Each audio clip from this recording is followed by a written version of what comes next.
전기료 무료, 가스료 무료, 수돗물 무료, 교육과 의료도 무상. 안녕하세요. 예, 안녕하세요. 예.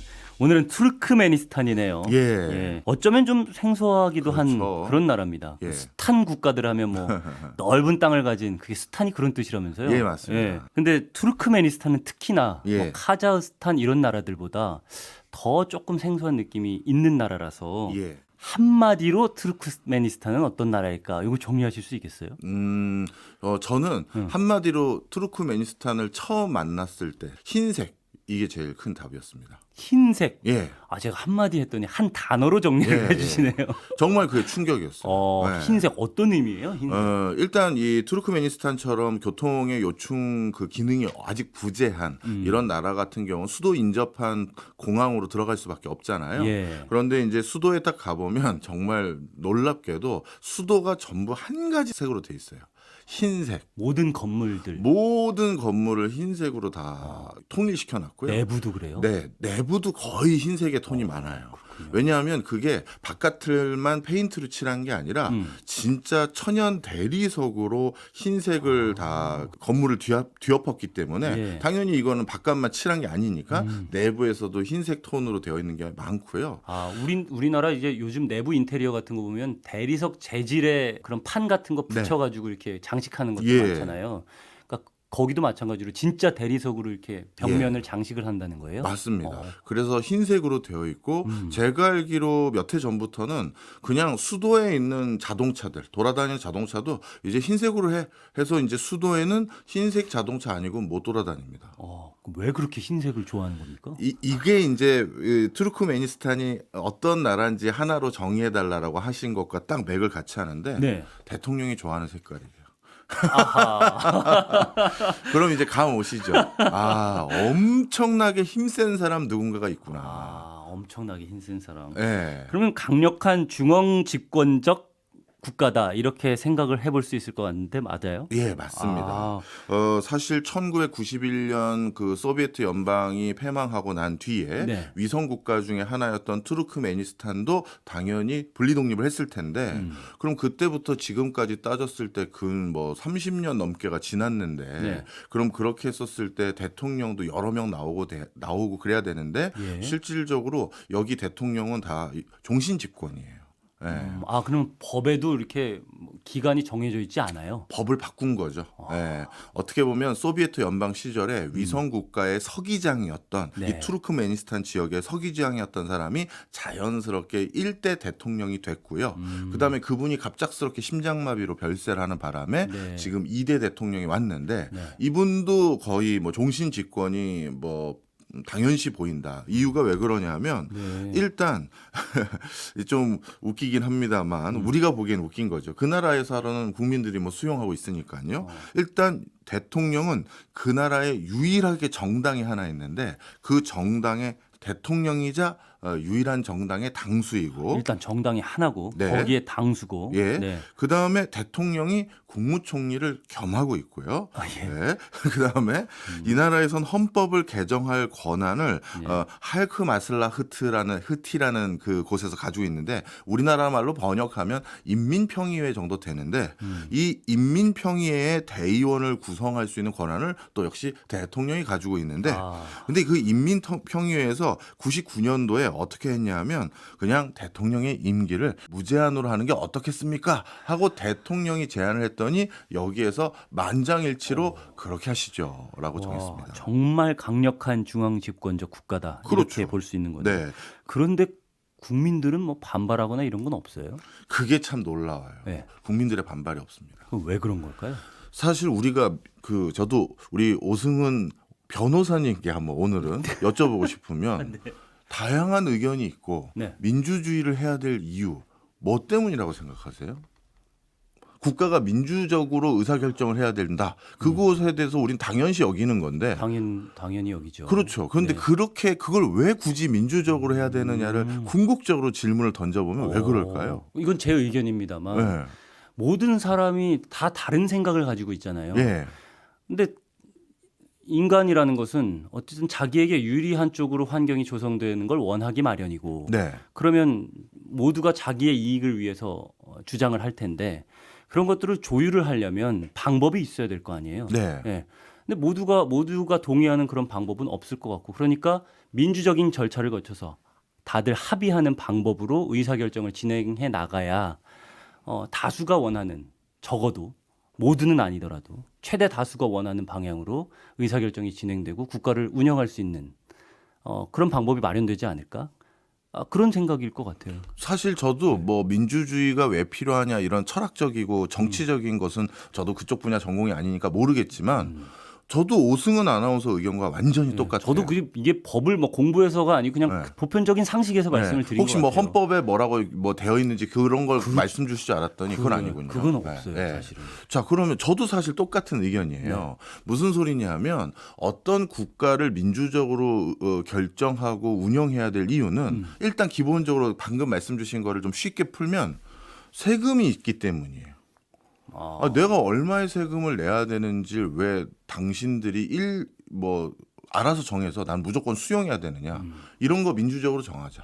그다음에 국가의 여러 가지 자원들이 있을 거고 네. 그다음에 이용할 수 있는 토지라든가 이런 게 있을 거 아니에요. 네. 그런 것들을 어떻게 이용하면 좋을지가 바로 그 이해관계가 얽히고 설킨 건데 그런 것들에 대한 조율을 또 왜 네 마음대로 하냐. 내 의견도 반영해다오. 이런 게 민주적인 어떤 의사결정이 필요한 건데 경제적인 관점에서 접근을 하신 거네요. 그렇죠. 한정된 자원을 어떻게 배분하고 어떻게 사용할지에 대한 그렇습니다. 결정. 네. 그런데 투르크메니스탄으로 다시 돌아와서 네. 투르크메니스탄은 그게 필요가 없어요. 그래서 국민들이 민주주의에 대한 요구가 다소 덜한 것 같아요. 그 왜 필요가 없는 거예요?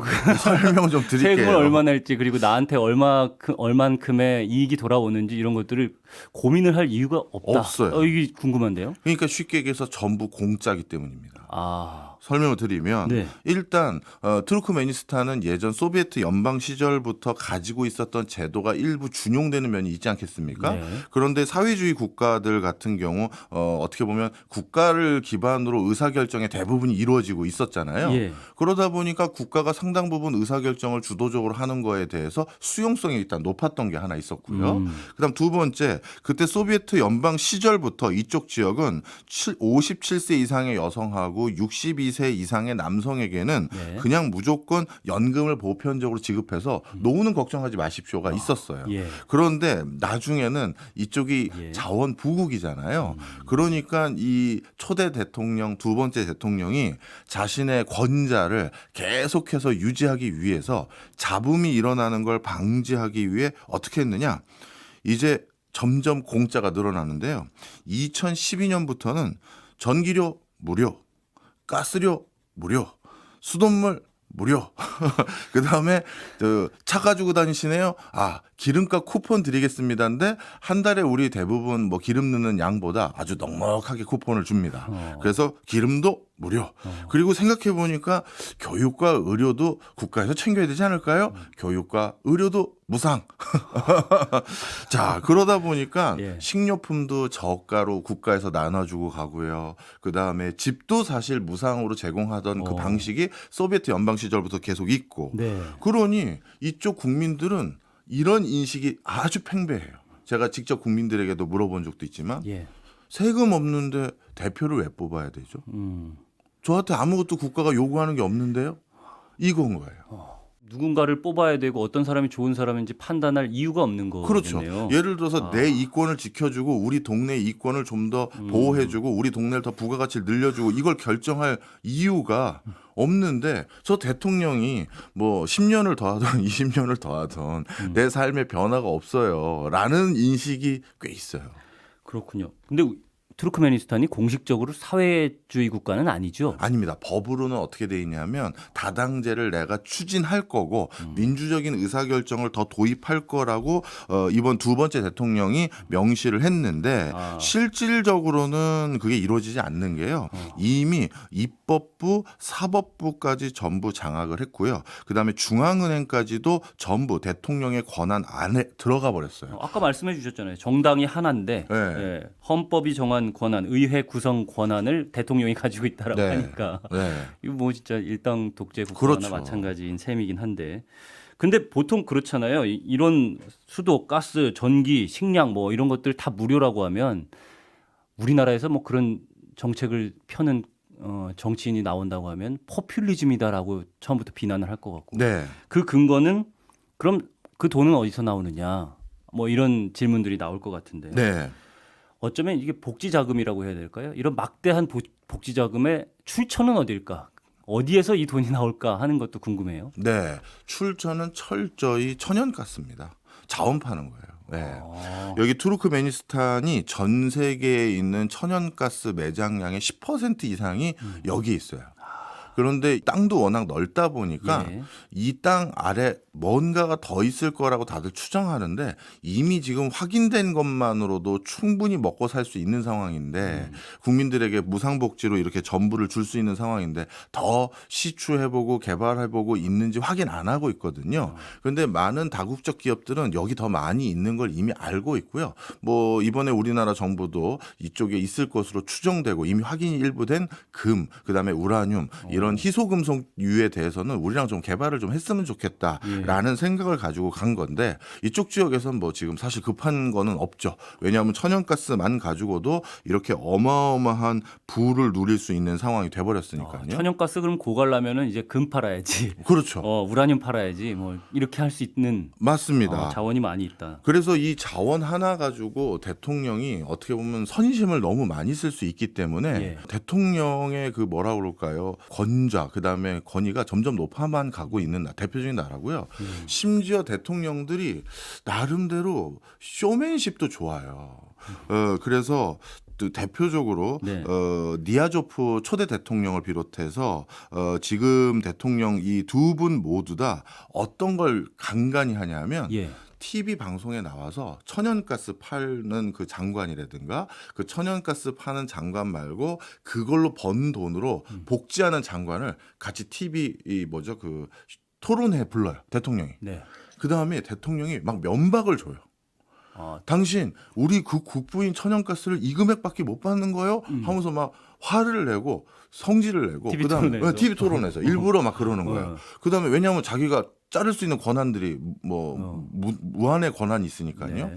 반대로 또 천연가스 그럼 돈 그거밖에 못 벌어왔는데 그러면 복지 어떻게 돼가고 있습니까? 하면서 아니 국민들에게 더 줘야지 왜 못 사고 있냐 막 이런 소리를 하는 거예요. 예. 그러면서 더 잘할 수 있으면 내가 해고 안 하고 더 잘 못하겠으면 지금 당장 그만두시오 막 하면 그 사람 입장에서 저 지금 그만두겠습니다 하는 사람이 어디 있겠어요.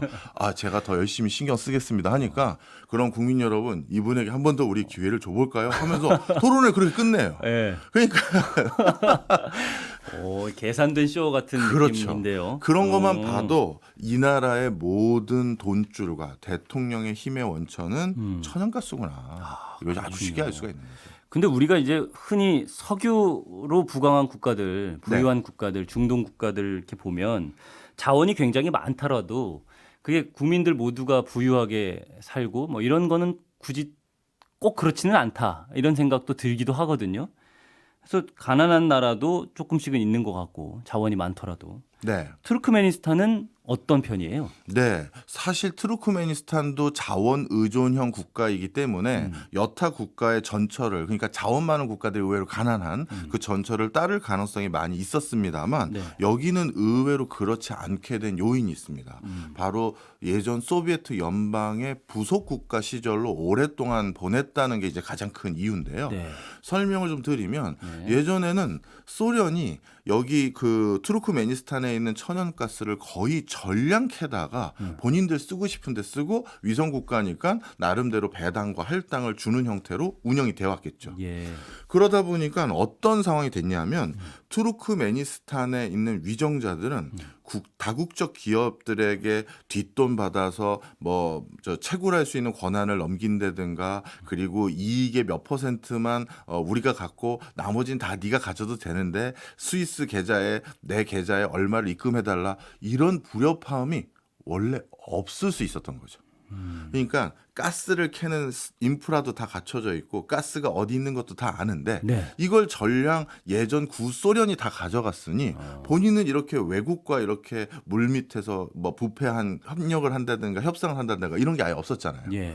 그러다가 갑자기 소련이 패망하고 독립국가가 딱 돼버린 거예요. 그러니 소련에서는 이 석유를 가져갈 수 있는 권한도 사라져 버렸고, 그럼 이 석유를 이제 내가 마음껏 팔아도 되는 아주 독특한 상황이 돼버렸죠. 네. 그리고 석유를 팔고 관리할 수 있는 일종의 관료 시스템도 소비에트 연방이 체계적으로 만들어놨을 거 아니에요. 아. 그런 아주 독특한 상황이 투르크메니스탄에게는 서구 세력의 그 다국적 자원개발 회사에 휘둘리지 않을 수 있는 버팀목이 돼줬던 거예요. 아, 이미 구축되어 있는 관료 시스템은 잘 구축이 돼서 갖춰져 그렇죠. 있는데 네. 갑자기 나라가 부강할 수 있는 자원들이 확보가 된 거예요. 그렇죠. 그러니까 이미 갖춰진 시스템으로 그걸 활용해서 국가를 잘 운영할 수 있는 기반이 탄탄히 만들어져 있었다. 네, 맞습니다. 이제 활용만 되면 됐다. 네. 예. 어차피 또 가져갔던 사람도 가져갈 권한도 없으니 제로섬에서 팔 곳을 다시 찾으면 되는 거니까요. 예. 그다음 하나가 더 있습니다. 네. 여기서 많이 나오는 건 석유보다도 천연가스라는 점에 특이점이 있는데요. 예. 천연가스는 석유와 달리 뭐 배에 실어서 아무데나 팍팍 파는 것보다는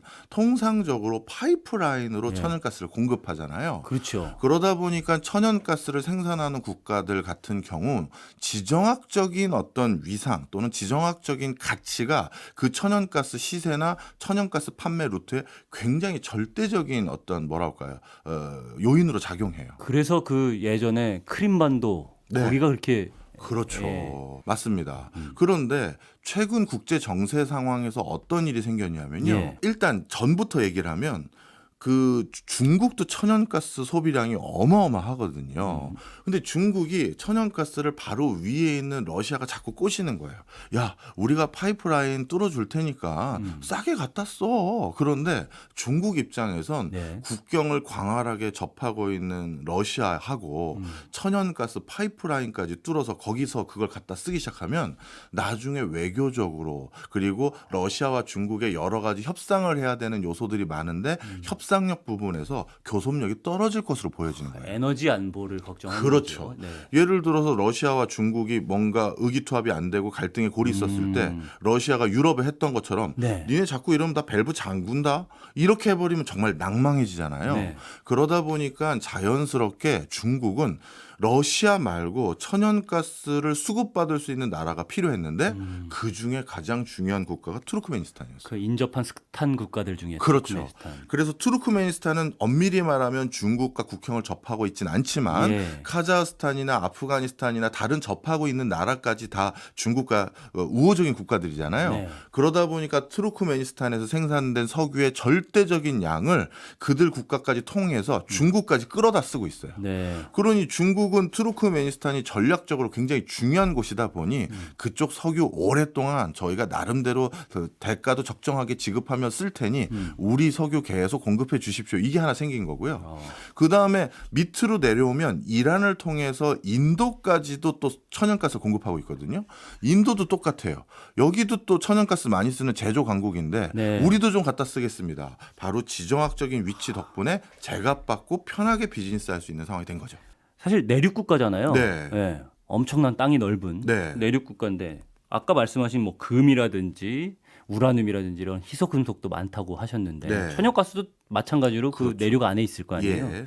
그 내륙 자원을 사실 직접 개발하는 데에는 좀 한계가 있지 않았을까 이런 생각이 들어요. 왜냐하면 아까 말씀하신 대로 소련으로부터 이제 독립을 해서 관료 시스템은 갖춰져 있지만 그런 자원을 개발하고 뭐 뽑아내서 그거를 수출하고 이런 것들은 인프라는 갖춰져 있지 않기 때문에 다른 회사들이 소련의 이제 회사들이 예. 와서 했던 그런 일들이 다 빠져나갔으니까 예. 직접 개발하기 위해서 혹시 노력을 했을까? 네. 그런 노력이 있을까 궁금합니다. 네, 노력을 나름대로는 엄청 하고 있습니다.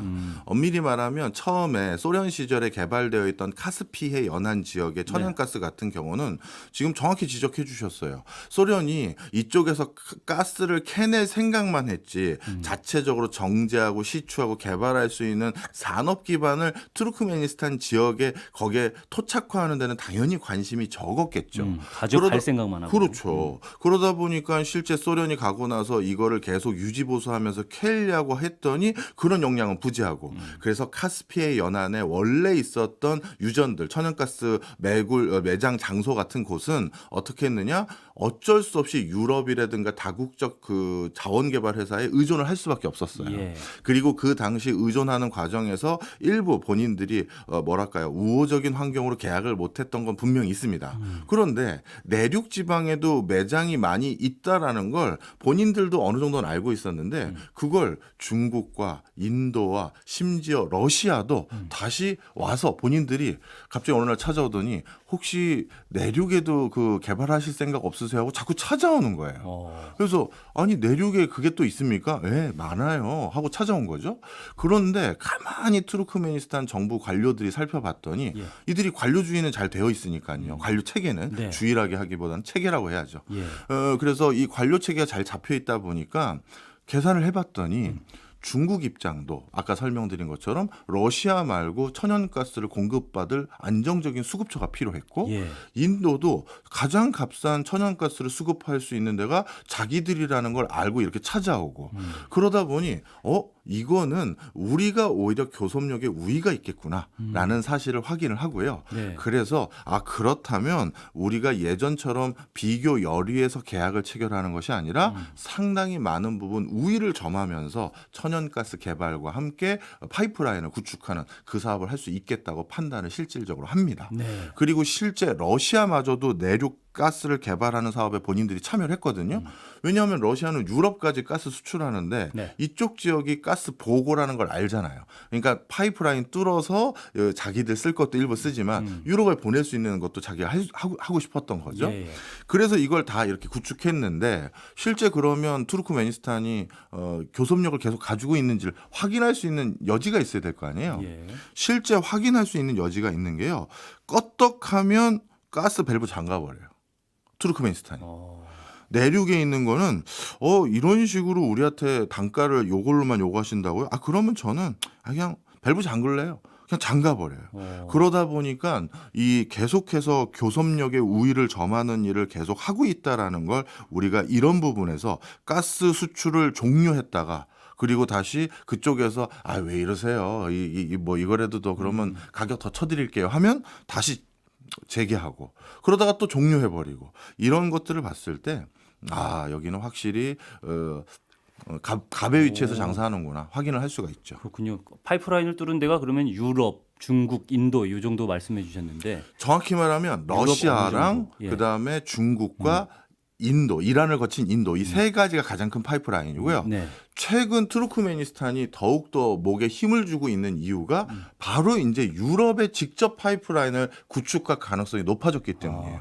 이게 러시아도 유럽 쪽에 밸브를 잠근다 뭐 이런 위협을 가끔씩 했다고 이제 기사가 네. 나올 때가 있는데 실질적으로 잠갔다 전면적으로 한 거는 많이는 못 봤어요. 왜냐하면 눈치를 볼 수밖에 없는. 전면적으로 잠글 필요 없이 조금만 잠궈도 이쪽에는 치명적인 물가 상승을 유발하는데 네. 그걸로 인해서 자기는 계속 돈도 벌 수 있고 그러니까 전부 잠글 필요는 없는 거죠. 약간만 밸브 잠궈도 저렇게 바들바들 힘들어 하는데 자 그래서 유럽에도 이번에는 직접 투르크메니스탄이 파이프를 놓으려고 하는 게요.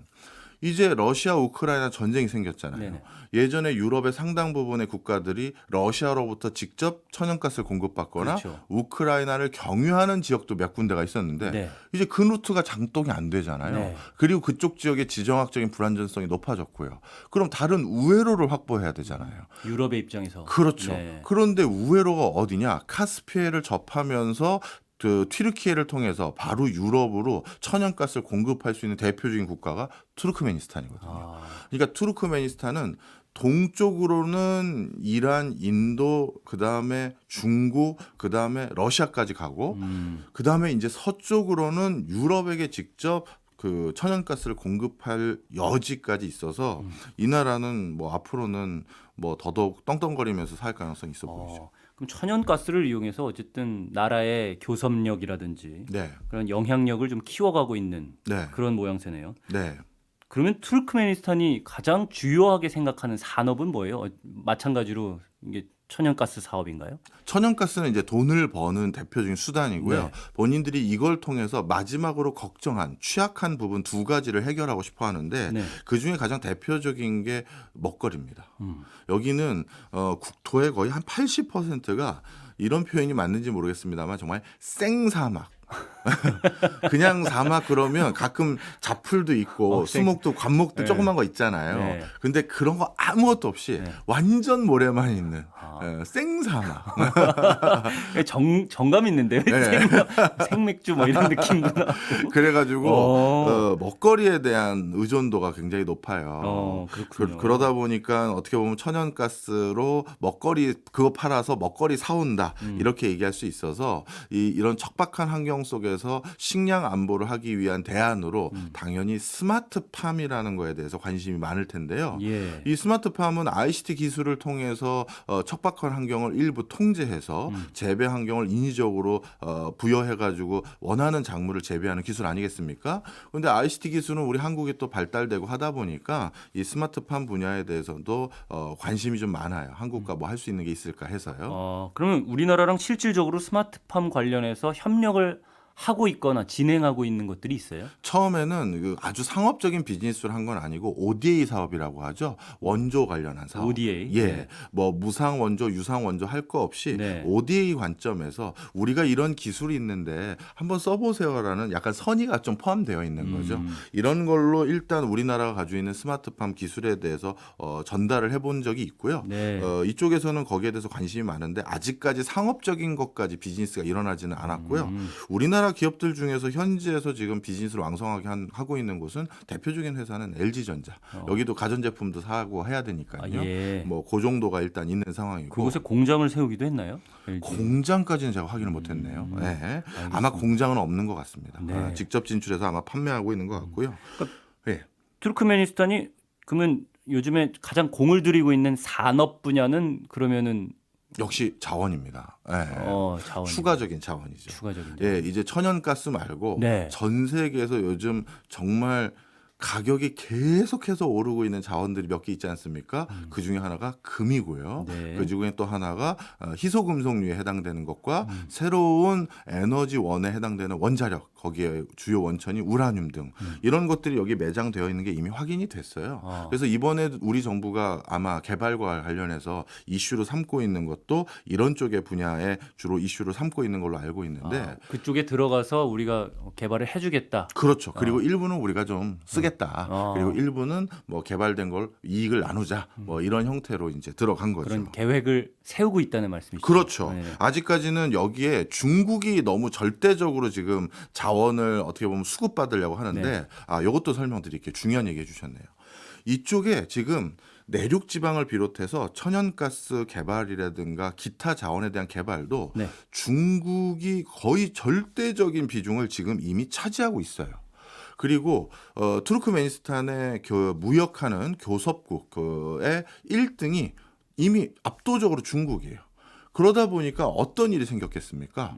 투르크메니스탄의 관료 사회뿐만 아니라 국민들도 반중 감정이 너무 높아지기 시작했어요. 이거 우리 중국 의존도가 너무 높아. 이 생각을 갖게 된 거예요.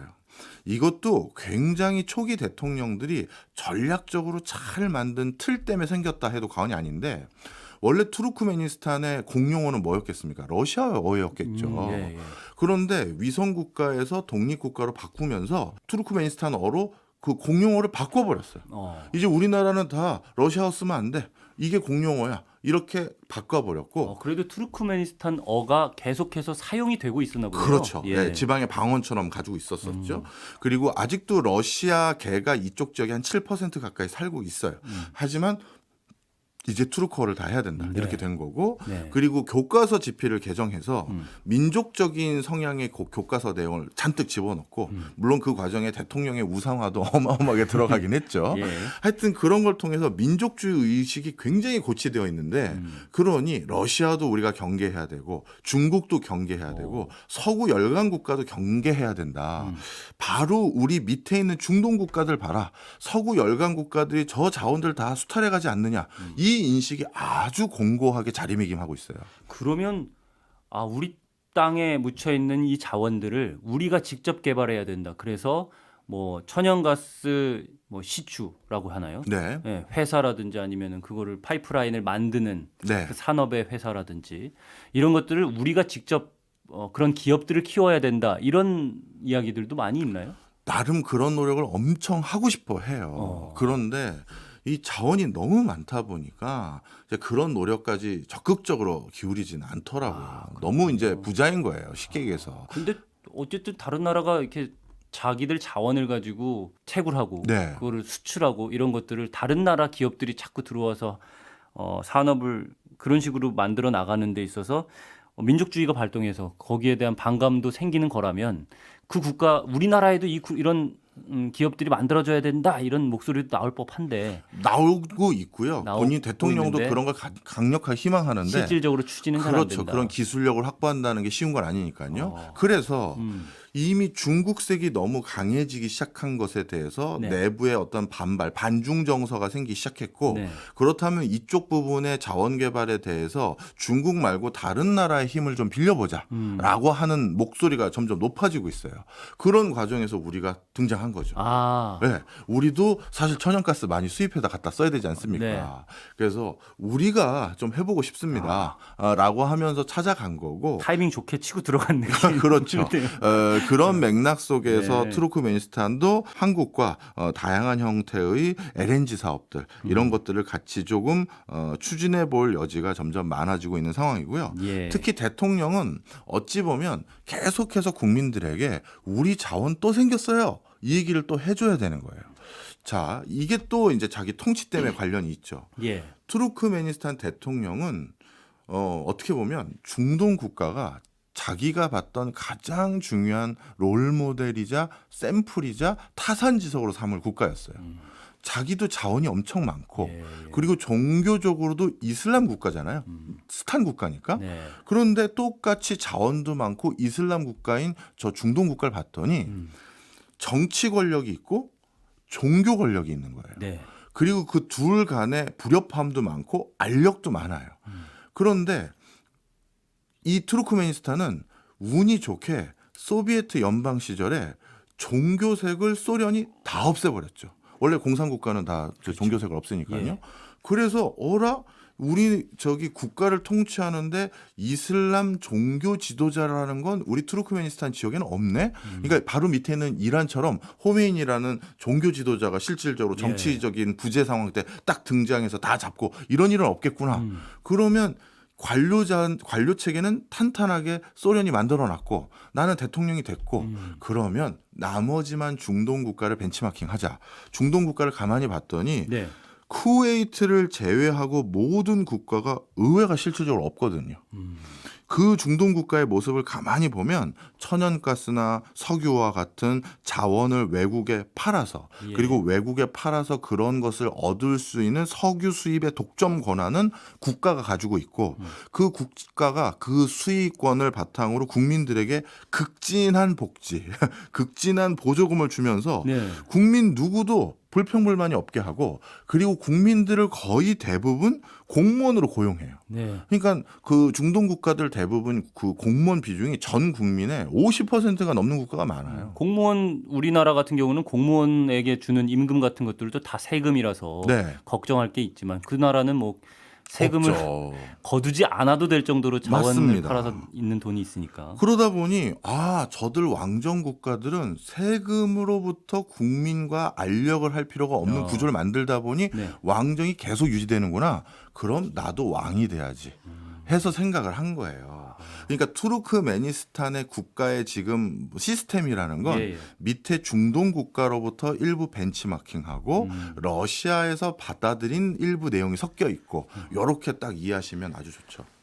그러면 절대적인 권한을 가지고 있는 왕이나 비슷한 네. 왕과 마찬가지인 대통령이 있는 이런 국가에서 국민들이 볼 때 민주화에 대한 열망은 없는 것일까? 이 부분도 사실은 궁금합니다. 예, 표면적인 민주화에 대한 열망들을 반영한 듯한 행동을 많이 해요. 예를 들어서 네. 나도 곧 다당제 합니다. 예. 그리고 첫 번째 대통령과 달리 이번에 우리가 만나 뵀던 두 번째 대통령 같은 경우는 예. 첫 번째 대통령이 너무 서양을 배척하고 우리 민족주의 하다가 고물가 기조로 돌아섰던 적이 몇 번 있었어요. 예. 그것 때문에 뭐랄까요, 민심이 좀 흉흉했던 적이 있었는데 거기에 대해서도 국민들이 조금 저항감이 있다는 걸 확인해서 예. 단계적으로 개방적인 노선을 또 추진하고 있는 거예요. 그러니까 훨씬 더 앞단에서 했던 걸 보고 정교하고 교묘하게 국민들과 더불어서 자기의 체제를 유지하기 위한 노력들을 계속 해가고 있는 상황이고요. 예. 그런 과정에서 점점 더 나는 국가의 부를 더 늘릴 수 있는 방법을 이렇게 많이 찾아내고 있다, 찾아냈다, 이걸 보여주면서 어떻게 보면 왕정과가 똑같은 대통령의 권한의 뭐랄까 유지를 계속 이어가고 있다라고 보시면 될 것 같고 그 과정에서 더욱더 공고히 하는 건 무조건 민족주의예요. 교과서 더 강화하고 민족주의적인 의사결정 더 강화하고 뭐 미디어를 통해서 이상한 뭐 우리 민족의 상징을 찾았다, 우리 민족의 고대 설화를 찾았다, 이런 거 계속 다큐멘터리로 반영하고 이러고 있죠. 그러니까 대통령을 비롯한 정권이 방금 말씀하신 대로 다당제를 뭐 도입하려는 그런 시도를 또 하고 있고 단계적으로 개방 노선하는 전략을 잘 짰고 권력 유지를 위해서 정권 홍보라든지 뭐 민족주의를 교육을 통해서 교육을 한다든지 해서 권력 유지를 위한 노력을 지속적으로 하고 있는 거는 이해는 됐어요. 네. 그런데 국민 차원에서 그러니까 민초들이라고 하잖아요. 네. 이쪽 차원에서는 민주화가 필요하다라는 생각을 갖지 않나요? 물론 뭐 너무 불편한 게 없으니까 그냥 모두가 다 부유하게 살고 세금도 안 내도 되고 그러니까 별 생각 없이 살 것 같기도 하지만 그럼에도 불구하고 민주화라는 것이 어쨌든 이들에게 중요한 의제가 아닌가 하는 또 의문이 있어가지고요. 어찌 보면 이쪽 지역에 살고 있는 분들의 기본적인 기질이 우리 저번에 이란도 말씀 나눴고 이런 유목민 얘기 참 많이 했지 않습니까? 어떻게 보면 유목민들의 특성과도 또 관련이 좀 아주 깊은데요. 네. 유목민은 대부분의 것들을 자연 친화적으로 어떻게 보면 필요한 만큼 자연에서 얻거든요. 그리고 과잉 저장을 할 수가 없어요. 옮겨 다녀야 되니까. 그렇죠. 네. 그러니까 딱 필요한 것만큼 필요한 때 수급받으면 된다라는 의식이 아주 공고해요. 네, 그건... 이 투르크메니스탄의 그 투르크가 대표적인 중앙아시아 유목민이거든요. 예. 그러다 보니까 국가에게 나 좀 더 줘, 내가 부를 더 축적할래 라는 의식도 생각보다 많지 않은 것도 분명히 있어요. 물론 지금은 수도 근처에서는 어떻게 보면 정주하고 있고 그렇게 생활하는 사람도 있지만 아직까지 유목 생활에 기반한 전통적인 생활하는 사람들도 많이 있는 상황이라서 예. 그래서 그런 의식이 생각보다 높지 않은 것도 하나 있고요. 그 다음에 새로운 활로들을 또 자꾸 모색을 해주는 게 이것도 말씀드려야 되는데 관광이었어요. 앞서 그 수도가 전부 흰색으로 쫙 다 완전히 대리석으로 돼 있다 있잖아요. 네네. 진짜 가면 볼만 하실 거예요. 가기가 불편한 게 있고 가면 우리가 아는 뭐 5성급, 4성급 국제적인 호텔 브랜드를 찾기 어려운 게 있어서 문제지만 일단 가면 볼만은 한데 이렇게 국가 전체를 대통령이 같은 톤으로 이렇게 디자인했던 이유들 중에 하나가 또 관광 산업을 육성하려는 건데 이 관광 산업이 가장 아까 민초들이라고 하는 네. 국민들에게 바로 직접적으로 소득 증대로 이어지거든요. 관광은 대기업, 하청업체, 중소기업 이런 밸류체인이 있는 게 아니라 예. 관광객이 와서 그 현지 국민에 있는 국민 가게에서 직접 소비해서 물건 사주고 팁도 직접 주잖아요. 그러니까 국민들의 민심을 더 달래기 제일 좋은 산업이죠. 그러니까 그런 뭐랄까 유목민들의 특성 같은 국민적 성향을 정권이 잘 이용하기도 하고 관광 산업을 육성하는 방법으로 국민들의 민주화에 대한 열망은 어쩌면 좀 적은 네. 그런 상황이군요. 마지막 질문을 좀 드려야 될 것 같은데요. 한 1분 정도 남았는데 네. 우리나라도 어쨌든 스마트팜이나 자원 개발 쪽에 투르크메니스탄과 협력을 위해서 좀 노력을 하고 있다라는 말씀은 해주셨어요. 네. 그럼 이 두 개 말고도 앞으로 우리가 투르크메니스탄과 협력해서 뭔가 얻어낼 수 있는 그런 분야들이 있을까요? 네, 의료 바이오 분야에 대한 니즈도 이쪽이 강합니다. 의료 바이오. 예, 예. 점점 소득 수준이 안정화되면 그다음 우리가 원하는 게 건강한 삶이잖아요. 예. 그런 것들에 대해서도 자체적으로는 뭔가 의료 바이오 분야에서 안락한 시스템을 국가가 다 제공해주는 못해요. 약도 주고 무상 의료를 제공해주겠다고 했지만 네. 그 수준은 열악한 거죠. 그래서 우리나라와 이런 부분에서 해서 의료 관광이라든가 이런 부분도 좀 많이 원활해졌으면 좋겠고요. 우리나라 사람들도 해외 관광하는 거 좋아하니까 우리는 뭐 투르크메니스탄에 관광 갈 수 있는 여지를 많이 제공해 드리면서 예. 자연스럽게 그쪽에선 우리에게 의료 관광도 오게끔 만들고 그러면 훨씬 더 서로 필요한 것들을 많이 얻을 수 있지 않을까 이런 생각을 가져봅니다. 알겠습니다. 투르크메니스탄에 대해서 배워봤는데 스마트팜, 자원개발뿐만 아니라 의료, 바이오, 의료 관광 이런 쪽에서도 우리가 투르크메니스탄을 주목해봐야 될 것 같다. 이렇게 정리를 할 수 있을 것 같습니다.